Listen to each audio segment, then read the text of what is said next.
Bonjour les amis, j'espère que vous allez bien, c'est Gilles, et oui aujourd'hui je vous retrouve dans une nouvelle vidéo, mais je ne suis pas seul.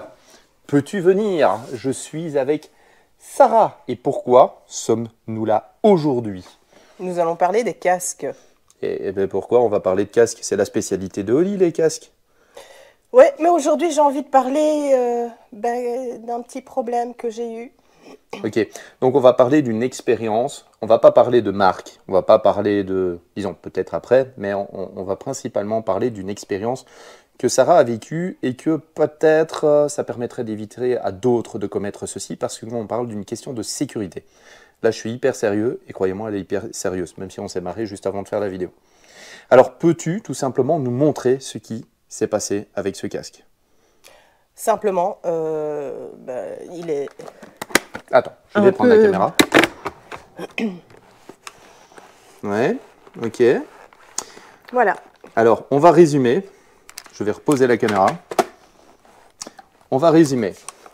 Nous sommes en décembre 2021, quelque chose comme ça, et le compagnon de Sarah, vu qu'il sait que sa compagne fait de la moto, il a décidé de lui faire plaisir, se rend chez un concessionnaire, donc chez un concessionnaire moto, pour en fait lui offrir un casque. Peu importe le prix du casque, avant tout, il a voulu lui faire plaisir en lui offrant un casque. Il s'est rendu avec sa fille en se disant que sa fille avait peut-être la même Morphologie. morphologie Morphologie du visage, la même la tête. morphologie du visage. Et il dit, bah écoute, tu essayeras et donc si toi ça te va, bah, ça ira à Sarah.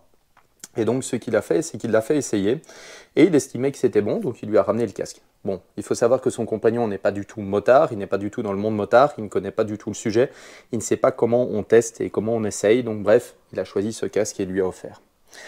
Le petit problème qu'il y a eu, c'est que tout simplement, ben, Sarah a commencé à énormément rouler avec moi, que ce soit en loisir, que ce soit en privé, que ce soit pendant les essais, à m'accompagner. Et en fait, je voyais tout le temps, Sarah, peux-tu montrer ta tête que tu avais sur la route en permanence? Elle avait tout le temps le casque vers le bas et je lui demandais toujours, est-ce que tu vois la route? Elle me disait, oui, je le fais exprès, pourquoi? Parce qu'en fait, le problème, comme le vent, évidemment, je n'ai pas de pare-brise, hein, donc le vent m'arrivait vraiment de face, le casque basculait en arrière. Ouais. Donc en fait, le problème, c'est que elle était tout le temps occupée de réajuster ce casque. Alors, le problème ne s'est pas présenté du jour au lendemain, parce que tout simplement, quand le casque était neuf, les mousses étaient bien, on va dire, étaient dures. Ils étaient durs, ils étaient Oui, plus fermes. Voilà, c'est plus plutôt, ferme. voilà, les mousses étaient beaucoup plus fermes. Et à force d'utiliser le casque, de l'enlever, de le remettre, de transpirer dedans, voilà, de bouger dedans, a fait que tout simplement, ben, les mousses ont commencé à se mettre en place. Et donc, ça commençait à devenir très large. Très large au point que un jour, Sarah, qu'est-ce que tu as eu exactement? Eh bien, en fait, les copains, on était tous ensemble, les copains ont ouvert les gaz, j'ai voulu suivre. Pas en extrême parce qu'elle était quand même avec la VN. Non, Donc, je ne saurais pas, j'ai un custom, il faut voilà. rester Donc logique, peu hein. importe, mais elle a voulu Mais ouvrir. Donc j'ai ouvert et malheureusement, je n'ai pas été assez vite pour refermer le casque. Ce qui s'est passé, mon casque faisait ça. Mais il faut savoir, c'est qu'en cas de choc, en admettant que j'aurais eu un accident parce que j'étais concentré sur mon casque et non plus sur ma route, voilà ce qui peut se passer. Ça passe, j'ai plus de sécurité. voilà. Alors il faut savoir quand même que Sarah a quand même ajusté la jugulaire relativement bien. Si elle l'ajuste encore plus loin, ben, ça risque de poser problème parce qu'à ce moment-là, ben, la tâche va vraiment rentrer beaucoup plus loin. Et même ici, ouais, ça va être compliqué. De l'autre côté, on ne sait pas l'ajuster. Donc vraiment, le gros problème, c'est que voilà, son compagnon a voulu lui faire plaisir. C'était un chouette cadeau. Oui, Elle a été triste en fait, tout simplement, de se rendre compte en fait que c'était un réel problème pour elle, parce que vraiment sur la fin, c'était compliqué dans le fait où elle était tout le temps déconcentrée par ce casque, surtout que nous roulons avec des systèmes d'intercom, donc on lui avait fixé très gentiment son intercom. Une fois qu'on atteignait les 100 km/h, elle avait une prise au vent qui rentrait par juste ici en dessous. Et donc, en fait, elle ne nous entendait plus. Et à chaque fois, je devais lui répéter plusieurs fois. Et puis, elle me disait, j'entends rien. Donc, en fait, dès qu'on avait le malheur de rouler sur une nationale ou autre, à 90 km/h, généralement, elle me disait, oh, je t'entends pas bien et autres. Pourtant, on est quand même sur du matos quand même de qualité. Donc, nous nous sommes rendus, non pas chez un concessionnaire, nous nous sommes rendus chez un détaillant de d'équipement de moto. Et chez un détaillant qui ne fait que détailler de l'équipement de moto, qui ne vend pas des motos et qui est formé forcément déjà de 1 pour tout ce qui est démontage, remontage des casques, entretien des casques s'il faut. Même chose pour sélectionner les pièces en cas de remplacement, puisque vous pouvez très bien avoir un petit problème, il y a une garantie sur un casque, ça j'en parlerai juste après. Et donc, en fait, j'ai voulu faire une petite surprise à Sarah, parce que tout simplement, à force de l'avoir roulé avec ce casque, elle me disait, bah oui, ça coûte cher quand même d'acheter un casque, je suis tout à fait d'accord, donc je me suis dit, je vais lui faire une surprise, et je vais réserver un casque, et puis je vais voir avec les autres du team qui veut mettre une petite participation. Et donc son compagnon a mis une petite participation. On a tous mis une petite participation pour ce nouveau casque. Et en fait, comment est-ce que j'ai fait pour lui faire la surprise? En fait, je me suis rendu donc chez ce détaillant. Et puis, je lui ai fait essayer avec quelqu'un qui s'y connaît. Oui. Voilà. Et ce qui en résulte, c'est que ce casque est un casque taille M. Peux-tu nous présenter ton nouveau casque? Vous allez tous dire dans les vidéos, mais vous roulez tous en choy ou quoi? On a la tête pour. Alors, de nouveau, il faut savoir que tout le monde ne roule pas en shoei parce que le shoei a une certaine morphologie au niveau du visage. Certains n'aiment pas la morphologie certains n'aiment pas la morphologie du shoei.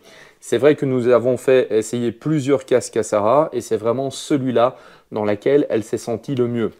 Alors de nouveau, les mousses étant tout neufs, forcément, Sarah était un petit peu serrée dedans. Au début, elle me disait que des fois, ça pouvait un petit peu déranger. Il ne faut pas que ça soit trop serrant. Mais maintenant, ça fait quand même déjà... tu as passé presque tout l'été avec. Oh oui. Puisque ton anniversaire était au mois d'août. Oui, oui, oui. J'ai donné un détail. Bon, les gars, faites gaffe à ce que vous faites. Hein. Envoyez des joyeux anniversaires, mais qu'au mois d'août. Après, je ne vous donne pas le jour. Bref. Donc, Sarah a utilisé ce casque toute la fin de l'été et autres. Donc, maintenant, peux-tu nous montrer un petit peu? Le plus facile, c'est qu'on va faire exactement la même chose qu'avec l'autre. Tu le tiens de haut en bas. Ouais. Voilà, donc en fait, elle bouge tout le casque et je n'arrive pas à le retenir. Et de gauche à droite. Voilà, vous voyez, son visage ne bouge pas du tout dedans. Il bouge un tout petit peu, mais sans plus. Les mousses se sont fait un petit peu, mais à mon visage. Ouais. Alors par contre, veux-tu bien ouvrir ton casque? Parce qu'il faut savoir que dans les casques, là, on va parler des casques modulables, puisque Sarah aime bien de rouler avec des modulables. Il faut savoir que dans les casques modulables, il existe 2 normes. Il y a une norme, donc on utilise le casque en intégral, donc quand il est complètement fermé, donc ça c'est la norme de base pour ce type de casque. Et l'autre norme, c'est celle pour l'utiliser en version jet, comme il est aujourd'hui avec donc toute la partie modulable relevée, donc ça c'est en version jet. Pourquoi est-ce qu'il y a cette norme? Peux-tu montrer un petit peu? Parce qu'en fait, la partie, on va dire les oreilles du casque, donc les 2 parties qui sont ici, sont un peu plus souples. Ce qui fait que quand le casque est ouvert, il est un petit peu plus fragile. Il faut savoir que celui-là est beaucoup plus souple. Et le fait qu'il soit en plus forcément trop large, tu pouvais presque retourner ta tête dedans si tu écartais les oreilles du casque. Oui, alors je dis les oreilles du casque, je ne sais pas si ça se dit comme ça, mais voilà. Bref. Je vais reposer ma caméra, excusez-moi, vous voyez que c'est un petit peu du fait maison. Bref, donc ce qui veut dire que tout simplement si Sarah avait eu un accident avec ce casque qui était non seulement trop large, qui en plus de ça était en version ouverte, était un petit peu trop souple, ici on est sur du plastique injecté, donc il faut déjà savoir que pour le plastique, avoir la même résistance que la fibre de polyester, en tout cas pour avoir la même, je vais dire... c'est pas la solidité, oui si c'est la solidité, non, c'est la dureté, bref, peu importe, mais bref, il faut que les parois soient beaucoup plus épaisses. Donc dans ce casque-ci, il est aux normes, hein, il est CE, il n'y a pas de souci, hein, mais c'est le poids. Un casque en plastique injecté, généralement, pèse un petit peu plus lourd qu'un casque en fibre de verre. Mais bref, de toute façon, peu importe, si elle avait eu un accident avec ce casque qui était en position ouverte, il y avait peut-être des chances, puisque lui, il n'est pas homologué donc en version jet. Donc en fait, on doit rouler avec le casque complètement fermé. Il n'y a que quand on s'arrête où on peut l'ouvrir. Si elle avait eu un accident en version jet, déjà de 1, son assurance risquait de se retourner contre elle pour ne pas payer les dégâts. Parce que forcément, vous avez une partie du visage qui est à découvert et vous voyez que pourtant ici, le casque il descend bien bas. Et le fait Quand plus il bouge, bah, toute sa mâchoire aurait pu être exposée. Bref, elle aurait pu avoir vraiment de grosses séquelles d'un accident, même d'un bête accident à très faible vitesse. Donc il est vraiment super important de vraiment choisir un casque qui est bien ajusté. N'hésitez pas, si vous voulez faire une surprise, d'annoncer votre surprise à la personne à qui vous voulez faire. Ou bien, tout simplement, bah, vous trouvez des petites astuces en faisant essayer. Ah tiens, j'ai un pote, il a un casque, ou par exemple j'ai une amie, ah tiens, elle a un casque XS, oh tiens, je voudrais une fois te voir avec le casque, voir si ça te va bien, si ce coloris-là te va bien. Hein, bref, vous trouvez une arnaque, mais bref, vous faites essayer. Et le test, comment est-ce qu'on fait le test? Ben, Sarah l'a montré, en fait, tout simplement. Vous tenez le casque, vous lui demandez de bouger la tête de gauche à droite. Quand il est fermé, attention. Ouais, quand il est fermé. Quand il est fermé, parce qu'il faut savoir qu'une fois qu'il est ouvert, de toute façon, ceci se laisse un petit peu plus aller. Oui, mais beaucoup moins que l'autre. Ah, beaucoup moins. Voilà. Donc voilà, donc normalement, vous demandez à la personne de le tenir, voilà, elle doit essayer de bouger, et vous devez voir que le visage de la personne ben, a du mal à bouger, que ça soit de gauche à droite, que ça soit de haut en bas. Vérifiez que la jugulaire n'est pas en position complètement, je veux dire, le réglage n'est pas complètement tiré. Normalement, il n'y a qu'un seul doigt. Une fois que la jugulaire elle est bien réglée, il n'y a qu'un seul doigt. Il faut savoir que là, la jugulaire sur l'ancien casque de Sarah, même serrée au maximum, elle passait les deux mains en dessous. Donc à tout moment, on la voyait, elle attraperait son casque et elle tirait dessus pour le redescendre en fait. Donc voilà, donc c'était vraiment quelque chose de dangereux. Maintenant, je voudrais juste arriver au sujet où quelle est la différence, parce qu'il y en a beaucoup qui se disent « Ouais, mais ça coûte cher ». Soyons clairs, oui, ça coûte cher. Quelle est la réelle différence? C'est que tout simplement, ça, normalement, si je dis pas de bêtises, je ne suis pas revendeur. Ouais, mais je ne vais pas parler de prix, même si tu viens de le dire, c'est 150 €. La réelle différence, c'est que ça, normalement, c'est 2 ans de garantie. Ça veut dire que toutes les pièces du modulable, les prises d'air, bêtement le fait que ben, la prise d'air elle peut casser, hein, la visière, le système de fixation de la visière qui peut casser, qui peut tomber en morceaux, bref, avoir des problèmes pour la fermeture ou bien par exemple des problèmes d'étanchéité, parce que vous pouvez avoir des problèmes d'étanchéité au niveau du joint d'étanchéité, bref. Vous avez 2 ans de garantie. Sur un Shoei, il y a exactement 5 ans de garantie sur le casque. C'est pas pour leur faire un coup de pub, mais c'est vrai que là, on voit la différence, c'est que eux poussent jusqu'à 5 ans de garantie. Même sur le système de fixation, il y a 5 ans de garantie sur tout le casque. Donc vraiment, c'est là où est vraiment la différence entre le prix. Et puis l'autre chose, c'est que bien sûr, ce casque, c'est fait en polyester. Et c'est fait main, donc ça veut dire qu'en fait, bon, ils font pas tout main, ça veut dire qu'il y a un moule qui permet de former le casque, mais ensuite, tout est fait main. Ça veut dire que toutes les retouches sur le casque ont été faites main, l'installation des joints en caoutchouc, l'installation de l'intérieur, tout est fait main, c'est pas fait par des machines. Même les coloris, vous avez ce coloris spécifique qui a environ mis 40 minutes à une japonaise, parce que principalement ce sont des femmes qui font ça. Pas une question de sexisme ou autre, c'est comme ça là-bas. Bref, ça a mis 40 minutes pour installer, ce sont toutes des décalcomanies. Donc en fait, quand vous passez votre doigt, vous sentez un petit peu, parce que tout simplement, bah oui, c'est un autocollant qui a été placé dessus. Alors, par contre, le meilleur des casques qui restera, et je ne vous dis pas meilleur hein, dans toutes les marques, hein, c'est l'intégral. Si vous prenez un intégral, vous n'aurez pas de problème entre les normes Jet ou autres. Et ça reste quand même le must en termes de protection. C'est un casque intégral. Voilà. Après, vous avez des casques sport comme le mien, avec des magnifiques prises d'air qui vous donnent très froid en hiver, parce que bah, c'est des casques qui sont hyper ventilés. Le taux d'insonorité, oui, le taux de bruit qu'il y aura dans le casque, il y a une grosse différence, c'est que Sarah, là, elle entendait des bruits de vent, parce que le casque il était trop large et en plus il était un peu léger. Là, tu n'as plus de bruit de vent. Non, pas du tout. Je vous entends très bien quand on est en groupe, que ce soit pour les communications. Je ne te parle pas des communications, mais au niveau du bruit. Mais justement, c'était là que j'avais le gros problème. Trop de vent dans le casque noir, donc je n'entendais rien, j'avais trop de vent. Là maintenant, bah, plus de problème. Ah oui, c'est simplement parce que tous les mousses sont très bien ajustés. Je vais redéposer la caméra pour finir cette vidéo. Parce que oui, les amis, ben, je pense que nous sommes arrivés au bout de la vidéo. Alors juste une petite chose, je sais que beaucoup se posent la fameuse question avec les nouvelles normes 2206. C'est un truc qui circule beaucoup. Sachez que ça ne vous concerne pas du tout. En tant qu'utilisateur de casque, ça ne vous concerne pas. C'est principalement les fabricants qui vont devoir simplement pousser les tests de leur casque un petit peu plus loin. Alors, par exemple, des marques premium comme Shoei, Arai, AJV, en tout cas en fonction de certains modèles et autres, n'auront aucun souci pour passer ces tests, puisque ils étaient déjà même au-dessus des normes de ce que demandait l'Union européenne, puisque c'est surtout en Europe que ça concerne. Mais par exemple, pour tous les casques bon marché, tous les casques, je vais les nommer Lidl, Wish, tous les casques qu'on peut acheter pour 25 € en se disant on peut avoir un réplica Marquez à 25 € sur, voilà, ou un réplica Rossi qui ressemble à un AJV, mais sauf qu'il n'en est pas un. Bref, c'est pour tous les casques, entre guillemets, qui justement étaient un peu light ou passaient tout juste la norme, que tout simplement la norme s'est renforcée.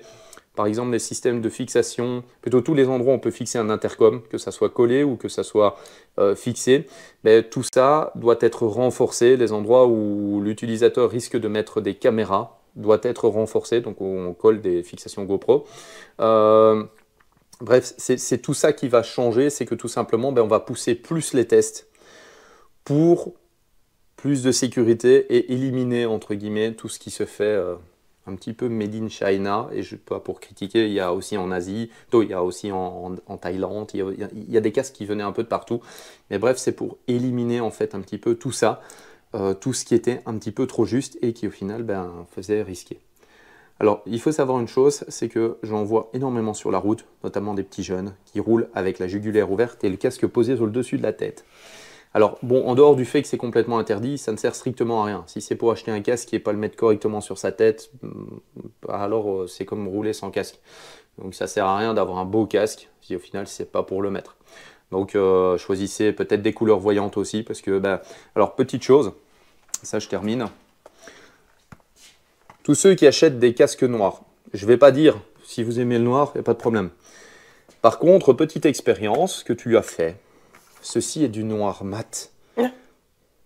En été, j'en connais une qui transpirait à mort. Il faut savoir que le noir attire la chaleur.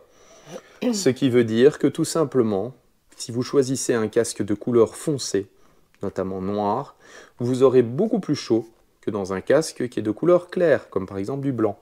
Donc pour tous ceux qui cherchaient une solution pour l'été, choisissez peut-être plutôt des casques blancs ou des casques avec des beaux coloris pour être bien vus sur la route.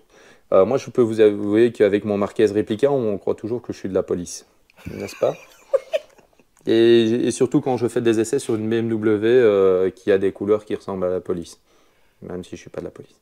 Bon allez les amis, sur ce, Sarah et moi-même, nous vous souhaitons une bonne fin de vidéo.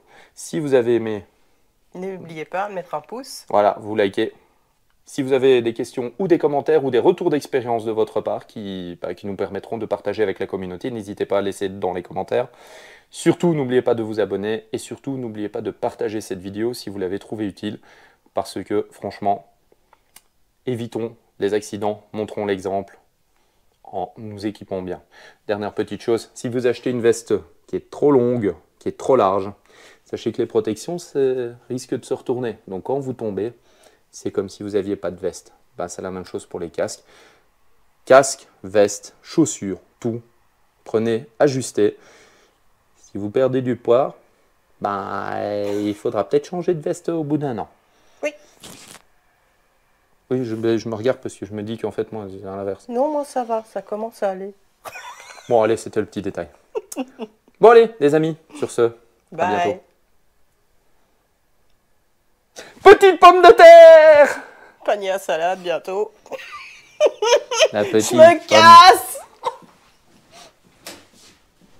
Pourquoi petite pomme de terre? Parce que tout simplement, elle a dit qu'un sidecar, c'était un panier à salade. Donc comme je lui ai dit qu'elle allait aller dans le panier à salade, j'ai dit, tiens, c'est ma petite pomme de terre. Voilà. Au début, je l'avais appelée ma petite carotte, mais elle n'a pas voulu. Bon, allez. Tchuss.